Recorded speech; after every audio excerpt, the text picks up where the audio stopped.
नमस्कार दोस्तों, स्वागत है आपके अपने YouTube चैनल संस्कृत अड्डा पर। दोस्तों, आज की जो वीडियो इसमें हम करेंगे संस्कृत प्रैक्टिस सेट में संस्कृत की परीक्षाओं के लिए महत्वपूर्ण क्वेश्चन जो आपके आगे आने वाले एग्जाम के लिए महत्वपूर्ण रहेंगे, चाहे आप इसमें किसी भी संस्कृत के एग्जाम की तैयारी कर रहे हैं। और अगर आपने हमारी इससे पहले वाली वीडियो नहीं देखी है तो इसे आप आई बटन पर क्लिक करके देख सकते हैं, या फिर हमारे चैनल की जो प्लेलिस्ट है वहाँ पर जाकर आप अभी तक की जितनी भी वीडियो का आप देख सकते हैं। और वीडियो शुरू करने से पहले अगर आपने अब तक हमारे चैनल को सब्सक्राइब नहीं किया तो सब्सक्राइब कर ले, और साथ में घंटे वाले कोने से दबाकर आप ऑल पे क्लिक जरूर कर लीजिएगा, जिससे आपको हमारे आने वाली जो वीडियो उसकी नोटिफिकेशन मिलती रहेगी। और दोस्तों, वीडियो को लाइक, कमेंट और शेयर जरूर कीजिएगा। और आप हमारा जो दूसरा चैनल है रीडिंग लवर्स के नाम से, इसे भी सब्सक्राइब कर सकते हैं, क्योंकि जो भी कोई नई वैकेंसी है इससे संबंधित महत्वपूर्ण अपडेट आती है तो इस चैनल पर हम डालते रहते हैं। और इसका जो लिंक है आपको इस वीडियो के डिस्क्रिप्शन में मिल जाएगा, तो वहाँ से आप जो हमारे चैनल पर पहुंच जाओगे, या फिर आप जो रीडिंग लवर्स नाम से सर्च करके भी हमारे चैनल पर पहुंच सकते हैं। तो महत्वपूर्ण अपडेट के लिए आप इस चैनल को सब्सक्राइब जरूर कर लीजिएगा। तो आज की जो वीडियो है इसमें हम जो क्वेश्चन करने वाले हैं आपको देखने में आसान लगेंगे, लेकिन जब एग्ज़ाम में बैठते हैं तो तब यही क्वेश्चन आपको मुश्किल लगने लग जाते हैं, क्योंकि हम जो इनकी तरफ ध्यान नहीं देते हैं। तो आप अगर इनको एक बार भी ध्यान से पढ़ लोगे तो सभी क्वेश्चन जो आपको याद हो जाएंगे, और क्योंकि एग्ज़ाम में इसी तरीके के क्वेश्चन जो आते रहते हैं। तो हमारा जो यहाँ पर पहला जो क्वेश्चन आया है ये महेश्वर सूत्र से आया है। महेश्वर सूत्र जो है इनके अनुसार संस्कृत वर्णमाला में वर्णों की संख्या कितनी मानी गई है। महेश्वर सूत्र जो भगवान शिव जो थे उनके डमरू से जो निकले थे। जैसे आप कहीं पर डोल बजता हुआ देखते हैं और उसमें से अनेक प्रकार की साउंड आती हैं, और आप अपने अनुसार उनके अर्थ लगाते हैं कि इसमें से कौन कौन सी आवाज़ निकल रही है। तो इसी तरीके से जब भगवान शिव ने अपने डमरू जब बजाया था तो उसमें से भी जाए इस तरीके के जो प्रत्याहार आपने पढ़े होंगे, जो 14 महेश्वर जो सूत्र माने गए हैं। ऐ ऊण रि लिरिक एओं एओच हैवरट लण यमगणनम झभ्या गड़गस जब गड़दस खप छटर चढ़तव कप्या शस्सर और हल। इस प्रकार के जो 14 महेश्वर सूत्र जो है ये इनके डमरू से निकले थे, और इन्हीं में से फिर आगे जाए प्रत्याहारों का निर्माण हुआ है। जैसे आपका पहला जो प्रत्याहार है यहाँ पर जैसे ऐ ऊण है, तो इसमें अ और अण इसे मिलाकर जो है अण प्रत्याहार आपका बन जाता है। तो अण जो प्रत्याहार है फिर इसमें आपके कौन कौन से अक्षर आएंगे, कौन कौन से वर्ण आएंगे। तो वर्ण जो है इसमें ये इससे पहले वाले तीन जो है आ जाएंगे, अ ई और उ, ये तीन जो है इसमें आ जाते हैं। एग्जाम में कई बार क्या देखने को मिला है कि जैसे अण प्रत्याहार है, इसमें जो है इनकी अक्षरों की संख्या पूछ ली गई है कि इसमें वर्ण कितने आए हैं। तो ये भी जो आपने इनके साथ साथ याद रखना है। जैसे अण प्रत्याहार है इसमें अक्षरों की संख्या 3 आई है। और एग्जाम में सूत्र भी देखने को मिला है, तो जैसे अण प्रत्याहार है इसको हो गया ढ लोपे पूर्व से दीर्घो अण है, अण करने वाला सूत्र। और बात करें यहाँ पर जो वर्णों की संख्या पूछी गई है, तो ऑप्शन डी जो है यहाँ पर रहेगा हमारा 43 जो है यहाँ पर माने गए हैं। और कुल प्रत्याहार ये जो है 44 है, और आचार्य जो वरदराज है उन्होंने 42 माने हैं, और कहीं कहीं पर आपको ये 43 भी देखने को मिल जाएंगे। तो 43 जो यहाँ पर सी आंसर इसमें रहेगा। नेक्स्ट क्वेश्चन है हमारे यहाँ पर यण संधि से। यण संधि होती है, तो यण संधि ये कब होगी, या फिर इसका जो करने वाला सूत्र कौन सा है। इको यण से आपने सूत्र पढ़ा होगा जो आपका यण करता है, और ये क्या करेगा, जैसे ई को करेगा ये या, ऊ को करेगा व, री को करेगा र, और जो आपकी लरी है इसको करेगा ला। तो ये करता है एक स्थानीय यण, इको यण चाहिए। जैसे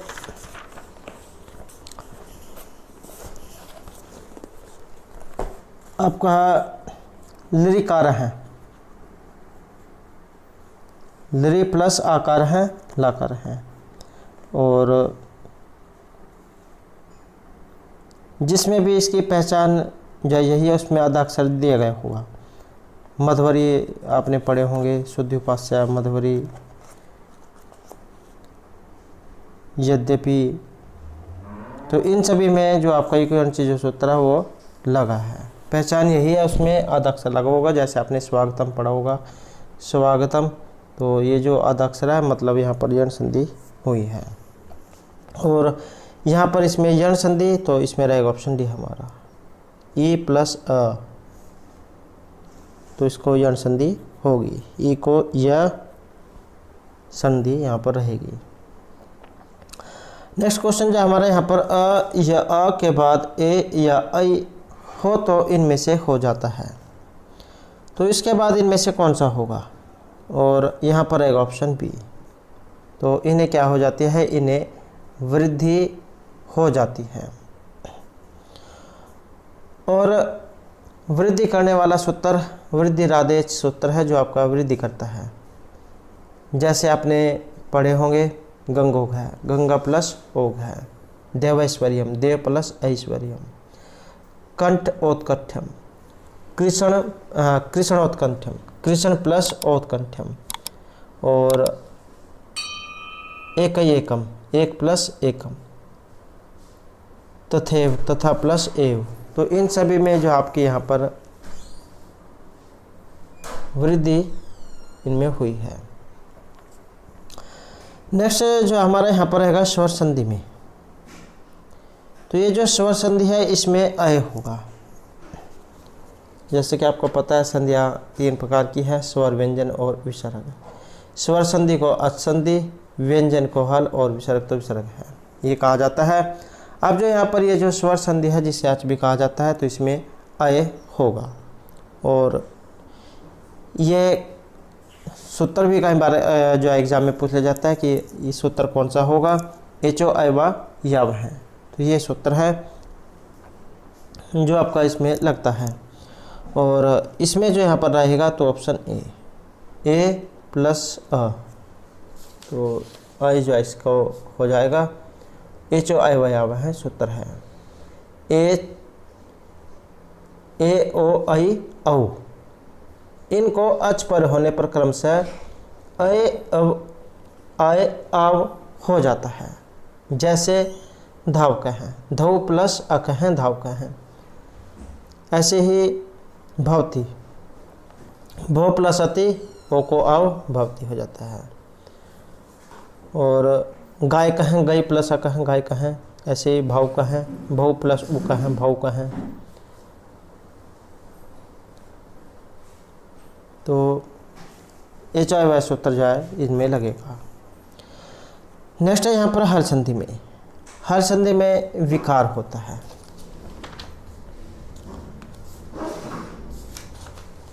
और इसमें जो यहाँ पर माना गया है तो ऑप्शन है हमारा ए। हल संधि में जो विकार उत्पन्न होता है तो उसका संबंध हल अर्थात व्यंजनों से होता है।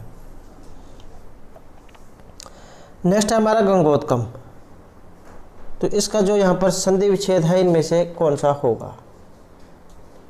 गंगोदकम, गंगा प्लस उद्गम, तो इसका जो यहाँ पर है ये ऑप्शन डी हमारा रहेगा, गंगोदकम। तो यहाँ जो हमारा जो क्वेश्चन है कस्मिश्चित, इसका जो संधि विच्छेद है इसमें से कौन सा होगा? और यहाँ पर जो हमारा आंसर है तो ऑप्शन आएगा बी ए, कस्मिन प्लस चित। नेक्स्ट जो हमारा यहाँ पर क्वेश्चन है झलाम जसंते, सूत्र के अनुसार यहाँ पर संधि रूप है, या फिर ये जो झलाम जसंते जो सूत्र है ये क्या करता है?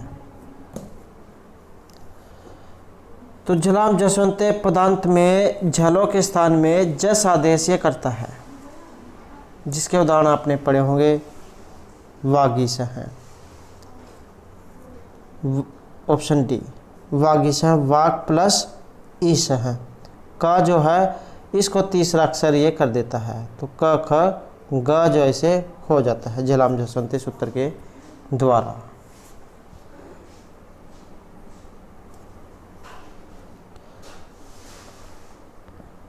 नेक्स्ट क्वेश्चन हमारा यशस्कम। इसका जो यहाँ पर संधि विच्छेद जो है इसमें से कौन सा बनेगा, और संधि विच्छेद जो है इसमें रहेगा हमारा ऑप्शन सी, यश है प्लस कम, विसर्गा जवाब से स्कार हो जाता है। नेक्स्ट क्वेश्चन है तत् सर्वनाम का षष्ठी विभक्ति का जो रूप है यहाँ पर कौन सा है, और ये तत्व वाले जो शब्द रूप है एक न एक क्वेश्चन जो यहाँ से जरूर आ जाता है। यहाँ पर तत् दिया गया है, तत् आ जाए या तद आ जाए मतलब होता है वह। तो यहाँ पर ये षष्ठी विभक्ति पूछा गया और इसमें ये नहीं दिया गया कि इसमें स्त्रीलिंग में पूछा गया है नपुंसकलिंग में पूछा गया है। तो इसका सीधा सा मतलब है कि ये पुल्लिंग में पूछा गया है। और षष्ठी विभक्ति का जो यहाँ पर रूप है इनमें कौन सा बनेगा, तो ऑप्शन रहेगा बी हमारा। तो तस्य जो है ये बनता है आपका षष्ठी में, षष्ठी एकवचन में। रूप कैसे चलते हैं, शह तौते तम तौतान तेन ताभ्यम तय तस्मै ताभ्यम तेभ्य तस्मात् ताभ्यम तेभ्य तस्य तयोः तेषाम तस्मिन् तयोः तेषु। तो ये जो तेन है ये आपके तृतीय एकवचन में है, और जो आपका ये तस्मात् है ये बनता है पंचमी एकवचन में। अगर आप राम का शब्द रूप याद कर लेते हैं तो लगभग जो सभी रूपों को आप कर सकते हैं, जितने भी आक्रांत शब्द रूप होंगे उसमें से आप अंदाजा लगाकर जो हल कर सकते हैं। नेक्स्ट है हमारा यहाँ पर तवत।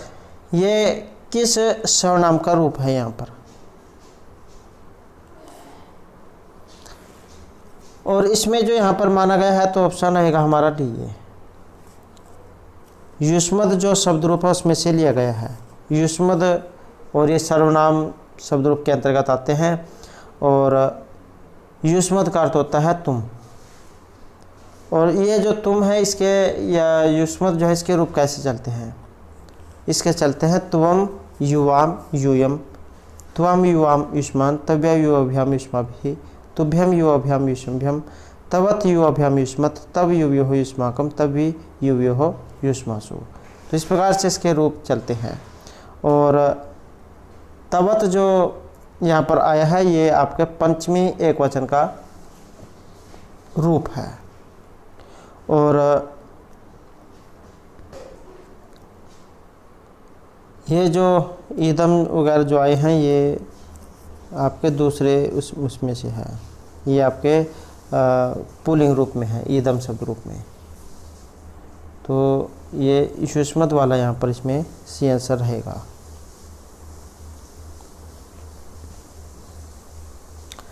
नेक्स्ट है मह्यम किस सर्वनाम का रूप है, ये किस सर्वनाम से लिया गया है। तो यहाँ पर सर्वनाम दे दिया गया है और यह नहीं दिया गया है कि इनमें से किस में से है। तो मह्यम जो आपका बनता है ये अस्मद शब्द रूप जो इसमें बनता है। अस्मद का अर्थ होता है माँ, जिसके रूप चलते हैं अहम अवाम वयम, माम अवाम अस्मान, मया अवभ्यम अस्माभिः, मह्यम अवभ्यम अस्मभ्यम, मत अव्यभ्यम अस्मत्, मम अव्योः अस्माकम, मयि अव्योः अस्मासु। तो इस प्रकार से इसके रूप ये चलते हैं। और अस्मद का यहाँ पर ये रूप है। युष्मत के चलते हैं त्वम युवाम यूयम। और ये जो अदस आया है, अदस के चलते हैं अशो अमु अमी, अमूम अमु अमून, अमूना अमुभ्याम अमीभिः, अमुस्मयी अमुभ्याम अमीभ्य, अमुस्मात् अमुभ्याम अमीभ्य, अमुस्य अमयोः अमीशाम, अमुस्मिन अमयोः अमीषु। इस प्रकार से ये आदर्श के रूप चलते हैं।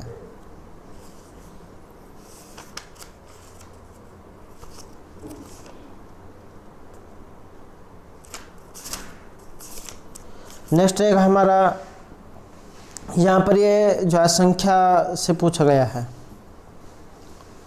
और संख्या आपने बतानी है एकोन सप्तति। सप्तति मतलब होता है 70, और जहाँ पर ये एकोन लग जाए तो इसका मतलब हो जाता है एक कम वाला।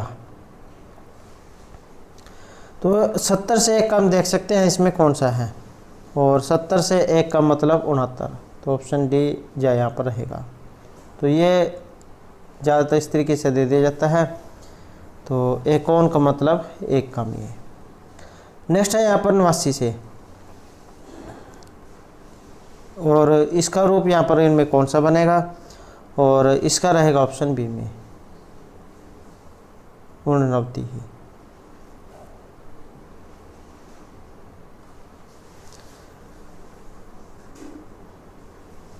नेक्स्ट है यहाँ पर द्विशब्द, और ये जो द्विशब्द है इसके रूप जो है किस प्रकार से चलते हैं। द्वि मतलब दो, और जब द्वि है तो ना तो एक है ना बहुवचन में है, तो इसका मतलब है कि इसके रूप जो है किस में चलेंगे, तो ये बहुवचन में ही जो है इनके रूप चलेंगे।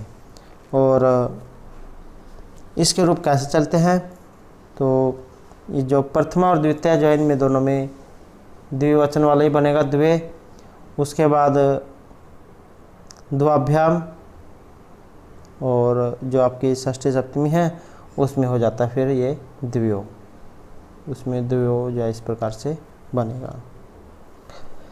नेक्स्ट है हमारा यहाँ पर उपसर्ग धातु के साथ कहाँ पर आते हैं, और आसान क्वेश्चन है, तो ऑप्शन ए रहेगा यहाँ पर। उपसर्ग जो है शुरू में लगते हैं, प्रत्यय बाद में लगते हैं। नेक्स्ट है ऊंचे, यहाँ पर ये इनमें से किसका प्रकार है, धातु है, प्रत्यय है, सर्वनाम है, या फिर ये अवयव है। और ऊंचे जो यहाँ पर आया है तो ये रहेगा ऑप्शन डी। ऊंचे क्या है, ये अव्यय पद है, और अव्यय क्या होता है जिसमें कोई किसी विभक्ति, लिंग, वचन, कारक इनके कारण कोई परिवर्तन न हो, तो वे अवयव होते हैं। नेक्स्ट है हमारे यहाँ पर संस्कृत में लकार, और लकार कितने होते हैं, तो ऑप्शन बी जो यहाँ पर रहेगा 10 लकार होते हैं।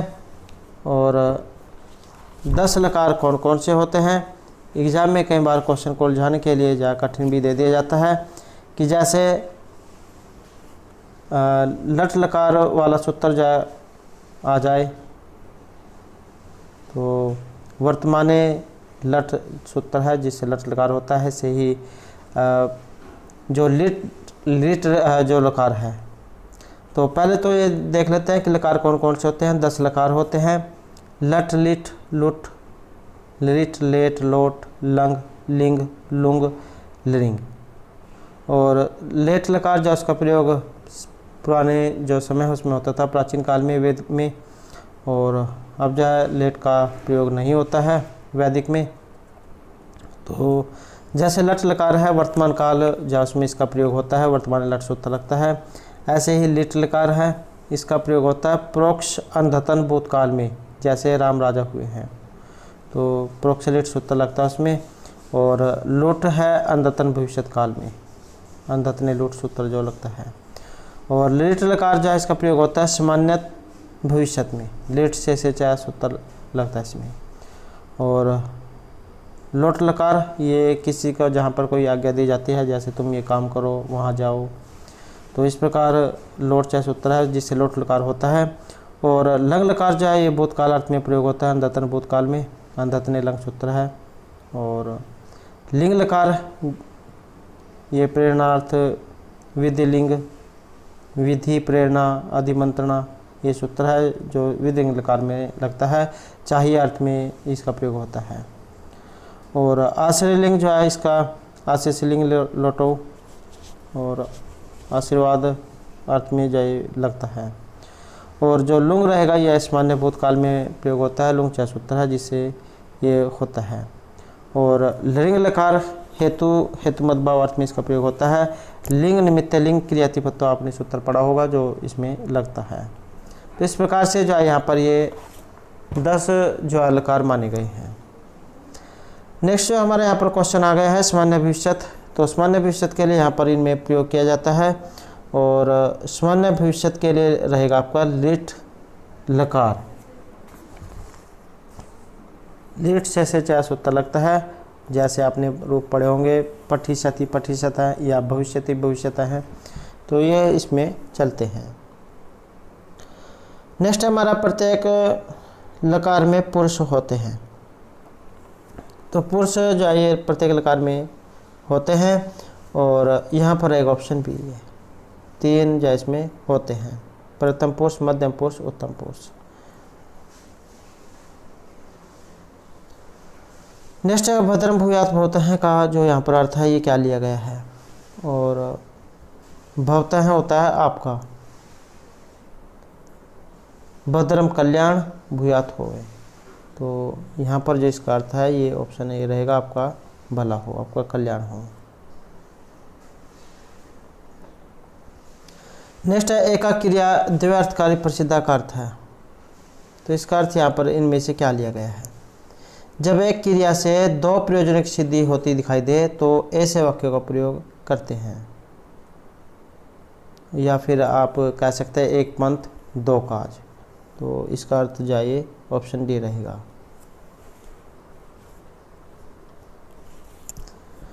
नेक्स्ट है डंडा सबको ठीक कर देता है। इसका जो यहाँ पर सही जो रूप है इनमें कौन सा ये बनेगा, और इसका जो यहाँ पर रहेगा तो ऑप्शन हमारा सी है, दंडा शास्त्री प्रजा सर्वहा। नेक्स्ट है हमारे यहाँ पर दृश्य धातु है देखने अर्थ में, और लिट लकार प्रथम पुरुष एक वचन का रूप। दृश्य धातु है जो इसके रूप और जगह पश्यति पश्यता पसंते चलते हैं, लेकिन जब ये लिट लकार जो हो जाता है तो इसमें इसके रूप जो परिवर्तित हो जाते हैं, तो रूप परिवर्तन उनमें हो जाता है, फिर जो है इनके जो रूप है ये अलग तरीके से चलते हैं। और उसके बाद जो ऑप्शन बी यहाँ पर रहेगा, द्रक्षति द्रक्षता द्रक्षन्ति, इस प्रकार से या फिर रूप ये बनते हैं। नेक्स्ट है हमारे यहाँ पर भू धातु अणिजंत और लट लकार उत्तम पुरुष एक वचन का रूप इनमें कौन सा है, और कई बार एग्जाम में ये भी आ जाता है कि जैसे ये भू धातु है कौन से गण से ये ली गई है। अब गण जो है गण भी 10 माने गए हैं, जैसे आपका भुवादि हो गया, अदादि, दिवादि, भुवादि हो गया, अदादि, ज्योत्यादि, दिवादि, स्वादि, तुदादि, रुदादि, तनादि, क्रियादि, और 10वें नंबर का आपका चुरादि गण। तो इस प्रकार से 10 गण हैं, और ये जो भू धातु जो आपका भुवादि गण जो है उसमें से ये ली गई है। और एग्जाम में कई बार सब करने वाला सूत्र जो एक बार पूछा गया था, तो कर्तरी शब्द सूत्र इसमें लगता है जिसके द्वारा सब होता है। और उत्तम पुरुष एक वचन का रूप, तो ये तो जो आसानी है क्योंकि शुरू से इसको पढ़ते आ रहे हैं, तो ऑप्शन ए रहेगा।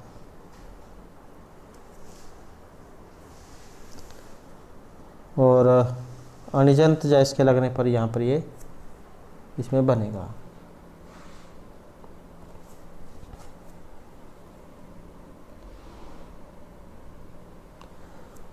नेक्स्ट है हमारा तृतीय भक्ति में जो कवि शब्द है इसका सही रूप इनमें से कौन सा बनेगा,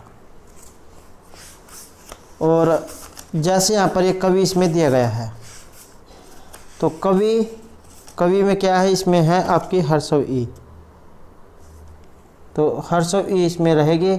और जिस प्रकार से आपने हरि का जो शब्द रूप पढ़ा होगा, इस प्रकार से इनसे भी क्या बनेंगे, कपि, ऋषि, रवि, अग्नि, पणि, हरि, गिरि, यति, विधि, जिनमें भी ये हर्षवी आई है, तो वे सभी रूप जो हरि के समान चलेंगे या फिर कवि के समान चलेंगे।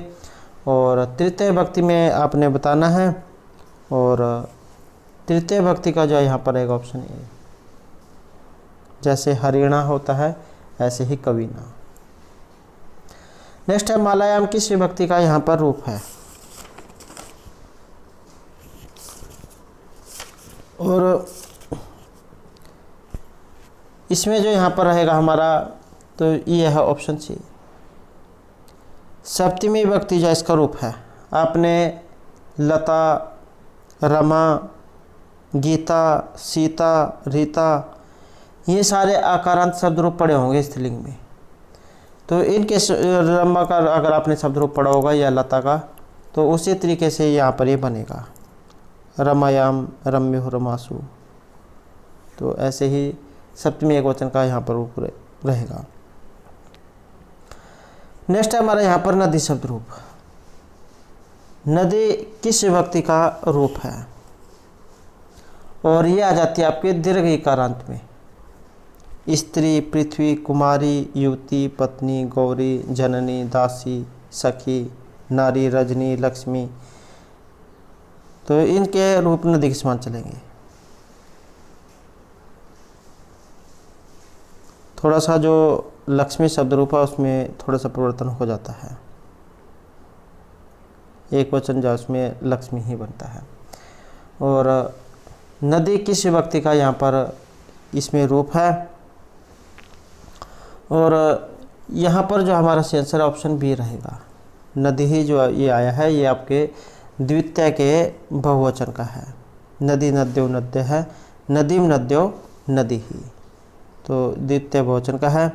और तृतीय में बनेगा नद्या नदीभ्याम नदीभिः, नद्यै नदीभ्याम नदीभ्यः, नद्याः नदीभ्याम नदीभ्यः, नद्याः नद्योः नदीनां, नद्यां नद्योः नदीषु।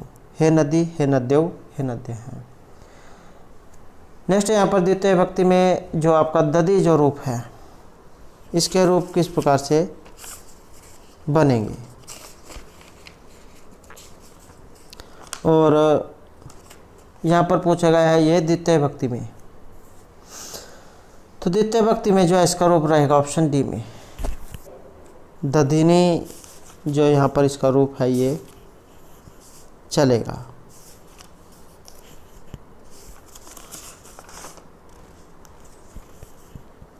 और इसके रूप कैसे चलते हैं, है तो ये इकारांत में, लेकिन इसके थोड़े से रूप जो है वो अलग चलते हैं। नपुंसक लिंग जो है उसमें उसके अंतर्गत ही आता है। तो दधी, दधीनी, दधीनी, दधी, दधीनी, दधीनी, दधना, दधिभ्याम दधिभिः, दधने, दधिभ्याम दधिभ्यः, दधनः, दधिभ्याम दधिभ्यः, दधनः, दधनोः, दधनाम, दधनी, दधनोः, दधिषु। हे दधी, हे दधीनी, हे दधिनी। तो यहाँ पर ये जो यहाँ पर दधना जो ये आया है ये आपका बनता है तृतीय एकवचन में। और ये जो आपके दधिभ्य जो यहाँ पर दिया गया है ये आपके चतुर्थी और जो पंचमी विभक्ति का बहुवचन जो है उसमें रूपे बनता है दधिभ्य। और जो यहाँ पर ये दधनो जो आया है ये आपका षष्ठी और सप्तमी का जो द्विवचन है इसमें ये बनता है। नेक्स्ट है यहाँ पर मधुनी किस विभक्ति का रूप है। मधु जो है इसका मतलब होता है शहद, और मधु मतलब है इसका ये उकारांत है। और इसके रूप कैसे चलते हैं, इसके भी लगभग जो वैसे चलते हैं रूप जैसे ये दधी वाले चलते हैं।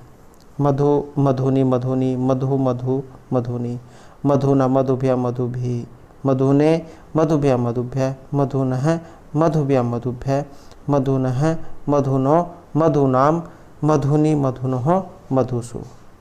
हे मधु, हे मधुनी, हे मधुनी। तो इस प्रकार से रूप चलते हैं। और ये जो यहाँ पर मधुनी जो आया है ये आपके द्विवचन जो है इसमें ये रूप यहाँ पर बनेगा। तो यहाँ पर इसका ये द्वितीय विभक्ति भी आ सकती है और प्रथम विभक्ति भी आ सकती है, क्योंकि प्रथम और द्वितीय का जो द्विवचन है इसमें ये आपके रूप बनते हैं मधुनी।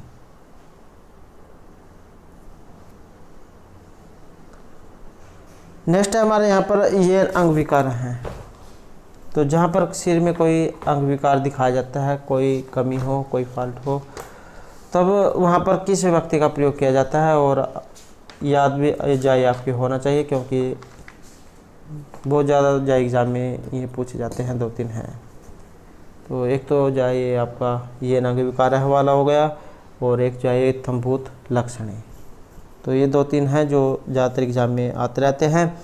और ये नंग विकार जो यहाँ पर आया है, इसके योग में तृतीय जो विभक्ति है उसका प्रयोग किया जाता है। तो यहाँ पर जो इसमें हमारा ऑप्शन बी जाए रहेगा, ये अंग विकार है। और जैसे आपने पढ़ा होगा कर्णेन बधिर है, नेत्रेन काण है। नेक्स्ट है हमारा यहाँ पर अभित है। अभित है, परित है, समय, निक्षाह, प्रति।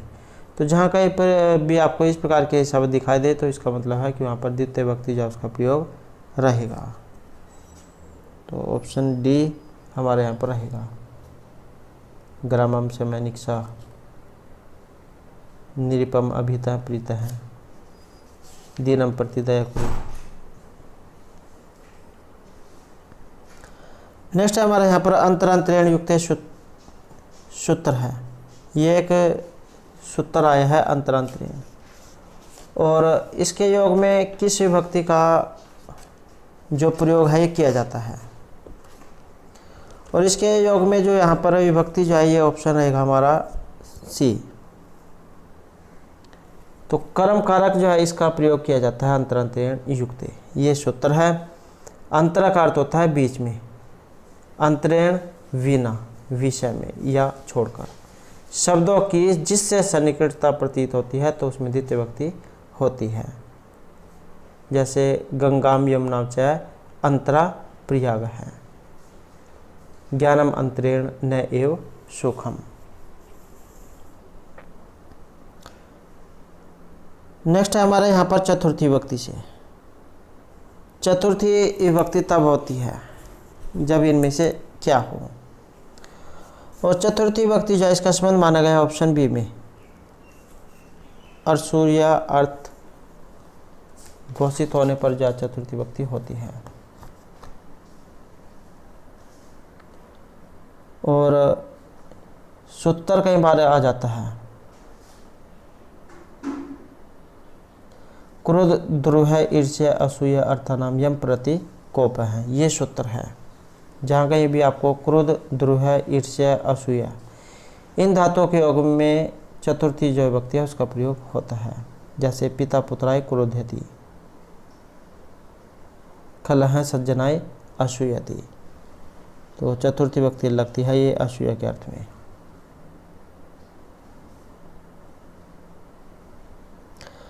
नेक्स्ट है हमारा यहाँ पर चर्मणि द्विपिनम हंति। वाक्य में जो चर्मणि जो आया है इसके योग में किस विभक्ति का प्रयोग होता है। और चर्मणि द्विपिनम हंति, तो इसके योग में जो विभक्ति है ये रहेगी सप्तमी। सप्तमी विभक्ति का प्रयोग होता है। सूत्र जैसे यहाँ पर ये इसका उदाहरण दिया गया है, ये चर्मणि द्विपिनम हंति दिया गया है, ये उदाहरण दिया गया है। उसका सूत्र कई बार एग्जाम में पूछ लिया जाता है कि इसमें सूत्र कौन सा लगा है।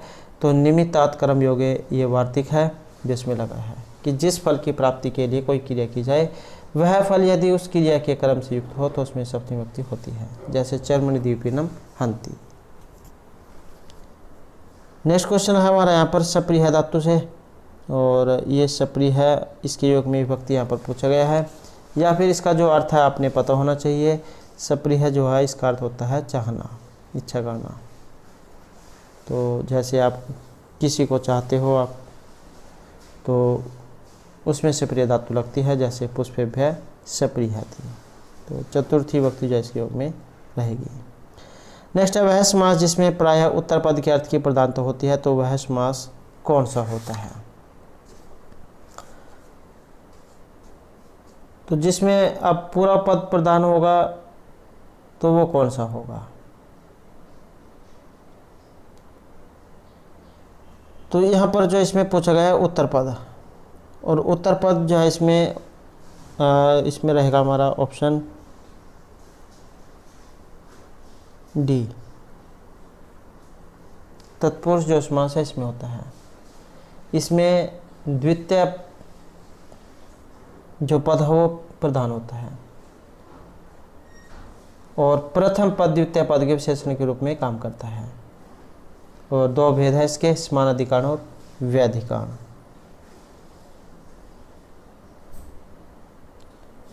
और जो अव्ययभाव समास है, इस समास के दोनों पदों में से प्रथम पद अव्यय होता है और दूसरा पद संज्ञा होता है। और द्विगु समास, इसका प्रथम पद संख्यावाची होता है और दूसरा पद संज्ञावाचक।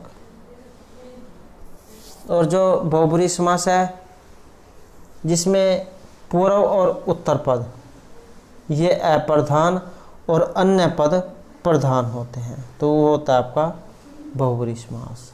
और द्वंद्व, जिसमें पूर्व और उत्तर दोनों ही पद प्रधान हो, तो वह द्वंद्व समास होता है।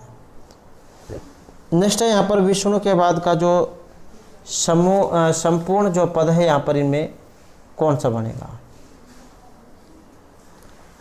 तो इसका जो यहाँ पर रहेगा ऑप्शन ए में अनु विष्णु, विष्णु हो पश्चात, ये लौकिक है। और विष्णु गस अनुसु, ये अलौकिक है। समास इसमें अव्ययभाव है। नेक्स्ट है हमारा सहहरि, जो यहाँ पर आया है, इसमें समास कौन सा है? सह सखी, सह सकरम, सहहरि। एक तो सहहरि हो गया, इसी से मिलता जुलता है सह चक्रम, सह सखी, सह तीर्णम, सह क्षत्रम, सह अग्नि। तो ये सभी जो है एक जैसे शब्द रूप हैं और सभी में अव्ययभाव जो समास है उसका प्रयोग हुआ है। सहहरि हरे सादृश्यम, लौकिक, और हरिग सहसो, यह लौकिक है। नेक्स्ट है हमारा यहाँ पर चौर्व्यम, इसमें जो समास है ये कौन सा है? चौर्व्यम, चौरात, भयम।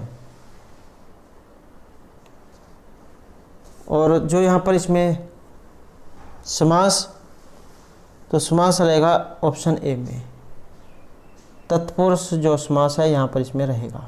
चौर्भ्यम, चौराभ्यम लौकिक, और चौरगसिभ्यासु ये अलौकिक, और पंचमी व्यक्ति है यहाँ पर।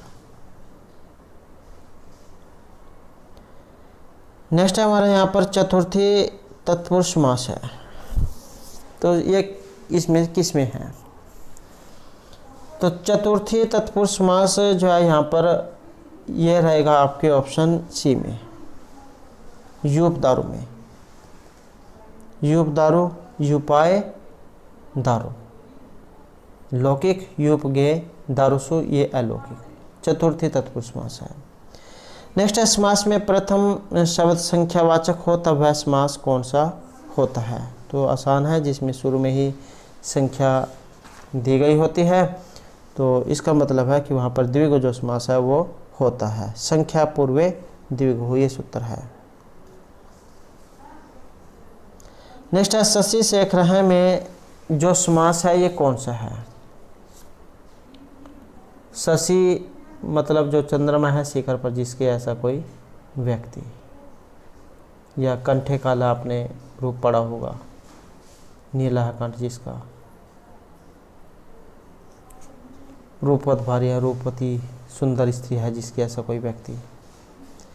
तो यहाँ पर जो इन सभी में रहेगा आपके बहुब्रीहि समास, तो ऑप्शन ए यहाँ पर रहेगा।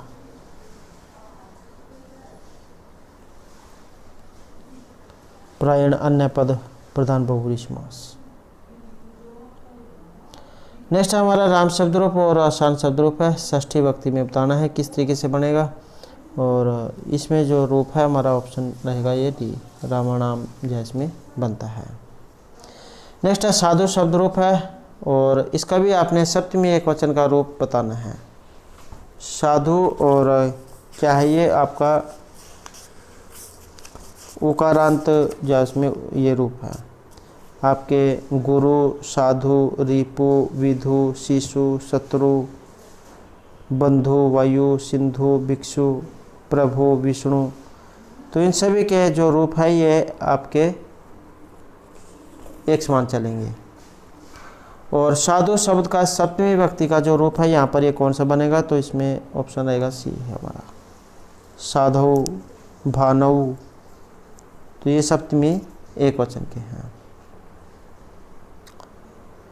नेक्स्ट हमारा ध्यान में है, ये किस व्यक्ति का रूप है? और धेनव, ये यहाँ पर धेनु जो ये शब्द रूप है, धेनु का मतलब होता है गाय। और धेनव ये किस में बनता है? धेनव ये बनेगा आपके प्रथमा में। तो इसमें जो आंसर ऑप्शन बी रहेगा। प्रथमा जो है, प्रथमा का भी ये बहुवचन जो इसमें बनता है आपका धेनु है। धेनु धेनु धेनु है, धेनु धेनु धेनु, धेनवा धेनुभ्याम धेनुभिः, धेनवई धेनुभ्याम धेनुभ्यः, धेनवाः धेनुभ्याम धेनुभ्यः, धेनवाः धेनवोः धेनूनाम, धेनवाम धेनवो धेनिषु। हे धेनु हे धेनु हे धेनु है। तो ये जो धेनु है जो यहाँ पर आया है, ये आपके प्रथमा के द्विवचन में बनता है।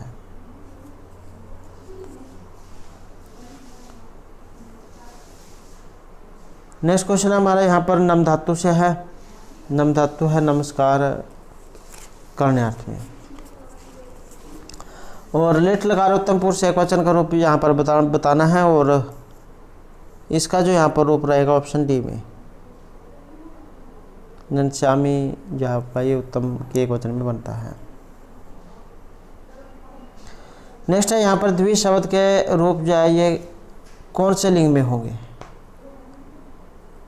जैसे कि हमने जब पहले भी पढ़ा था, द्वि मतलब दो, और ये द्वि यहाँ पर इसमें पूछा गया है। पुल्लिंग, स्त्रीलिंग, नपुंसकलिंग किस में बनते हैं? और इसका जो यहाँ पर सी आंसर है ऑप्शन रहेगा डी हमारा। तीनों लिंगों में पुल्लिंग जो होते हैं आपके, पुल्लिंग में द्वौ, स्त्रीलिंग में द्वे, और नपुंसकलिंग में भी द्वे। तो द्वि जो है तीनों बने एक समान है। नेक्स्ट है संस्कृत में जो 10,000 है इसे लिखा जाएगा। और 10,000 जो है इसे लिखा जाएगा ऑप्शन ए में, आयुतम में। सहस्र होता है आपका 1000। नेक्स्ट है हमारा यहाँ पर मेनाक, ये किन का पुत्र था? और मेनाक जो है यहाँ पर ये थे ऑप्शन बी में। मेनाक जो इनके पिता का नाम था हिमालय, और माता का नाम था मेना, और इन्हीं के नाम पर इसका नाम मेनाक पड़ा है।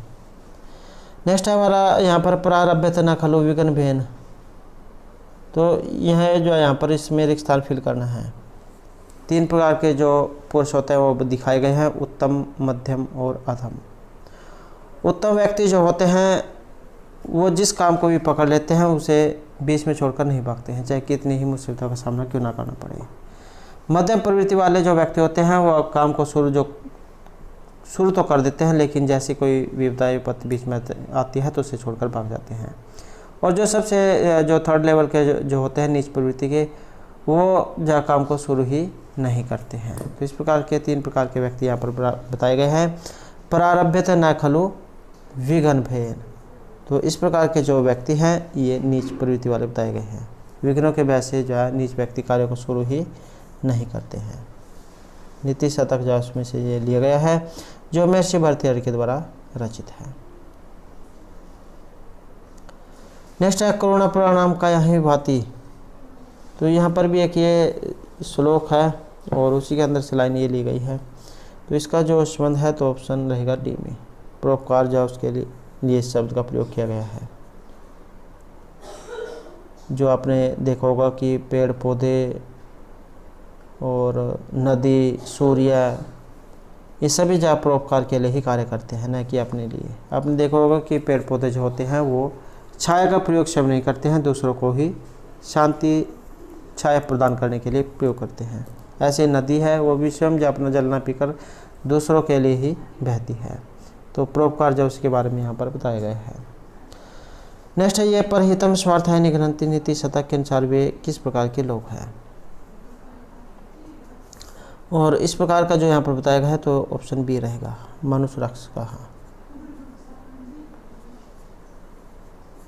जो लोग स्वार्थ के लिए प्रार्थ की हानि करते हैं, अर्थात अपनी सिद्धि के लिए दूसरों को नुकसान करते हैं, ऐसे इस प्रकार के जो लोग हैं वो राक्षस के समान बताए गए हैं।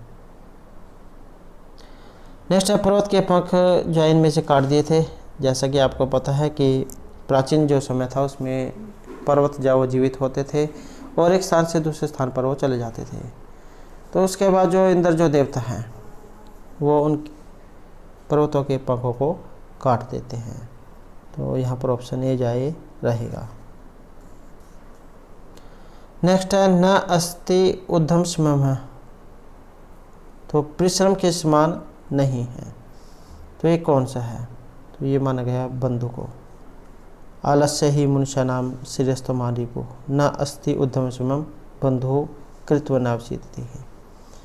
तो परिश्रम जो होता है वो आपका हमेशा साथ देता है, चाहे आप उसमें कहीं भी चले जाओ। नेक्स्ट है लक्ष्मी ने निष्ठुरता का जो गुण है ये इनमें से किससे प्राप्त किया था? और ये गुण जो है यहाँ पर रहेगा ऑप्शन डी में, कौतुक मणि से। और कहाँ से ये लिया गया है ये भी कई बार एग्जाम में आ जाता है, तो आप अपने कादम्बरी पढ़ी होगी तो उसके अंदर से ली गई है। तो इसके अनुसार लक्ष्मी ने निष्ठुरता का गुण जाए कौतुक मणि से प्राप्त किया था। और कादम्बरी जो है महर्षि बाण भट्ट उनके द्वारा रचित है। नेक्स्ट है यहाँ पर लक्ष्मी पाताल गुहे इव, तो ये जो यहाँ पर एक स्थान आया है और ये आपने फिल करना है। और इसमें माना गया है ऑप्शन सी को, पाताल गुहे इव तमम बहुला। तो ये भी आपके कादम्बरी जो है उसमें से ली गई है, सुखनाश उपदेश में से। तो इनके अनुसार अंधकार बहुल पाताल गुफा की भांति लक्ष्मी भी तमोगुण बहुल होती है। नेक्स्ट है लक्ष्मी से को प्रभावित राजा दर्शन प्रधानम अपि गणयंती। और इसमें जो माना गया है ऑप्शन रहेगा हमारा बी, ये अनुग्रह को। दर्शन प्रधानम अपि अनुग्रहम गणयंती, ये भी आपके कादम्बरी से लिया गया है कि लक्ष्मी से को प्रभावित राजा लोग प्रजाजनों को दर्शन देना भी अनुग्रह समझते हैं। नेक्स्ट है कौन सा राजा सिद्ध आदेश होता है? आरूढ़ प्रताप हैं, भीरू, तरल या उन्मत्त। और इसमें रहेगा ऑप्शन ए, आरूढ़ प्रताप ही राजा त्रैलोकदर्शी एवं सिद्ध आदेशो भवति।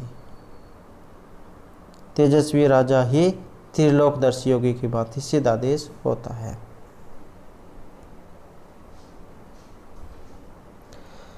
नेक्स्ट है हमारा लक्ष्मी साधुभाव की क्या होती है? और यहाँ पर रहेगा ऑप्शन डी, वध्यशाला। लक्ष्मी साधुभाव की क्या है? वध्यशाला है। नेक्स्ट है उत्तरामचरित, आसान क्वेश्चन है इनके रचिता। और इसमें जो यहाँ पर आंसर ऑप्शन बी हमारा रहेगा, भभूति। और ये जो महर्षि भभूति है इन्हें कौन रस का कवि माना गया है। और इनके द्वारा जो उत्तरामचरित लिखी गई है, अंकों की संख्या इसमें 7 है। और इनके नाम क्या क्या हैं? जैसे प्रथम जो आपका अंक है इसका नाम चित्रदर्शन, द्वितीय का नाम पंचवटी प्रवेश, तृतीय अंक का नाम छायांक, चतुर्थ अंक है कौशल्य जनक योग, पंचम अंक है कुमार विक्रम, षष्ठम अंक है कुमार प्रत्यभिज्ञान, सप्तम अंक का नाम है गर्भांक। तो इस प्रकार से 7 इसमें अंक है। कौन रस का कवि इन्हें माना गया है? एक और रस कौन एवं निमित वेद। नेक्स्ट है अमर सिंधु, यहाँ पर इनमें से एक है। और अमर सिंधु जो है इसे रहेगा ऑप्शन सी, गंगा।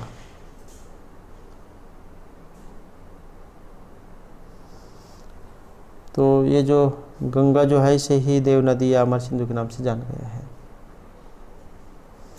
नेक्स्ट है उत्तरामचरित के जो तीसरा जो अंक है इसका मुख्य रस इनमें से क्या है?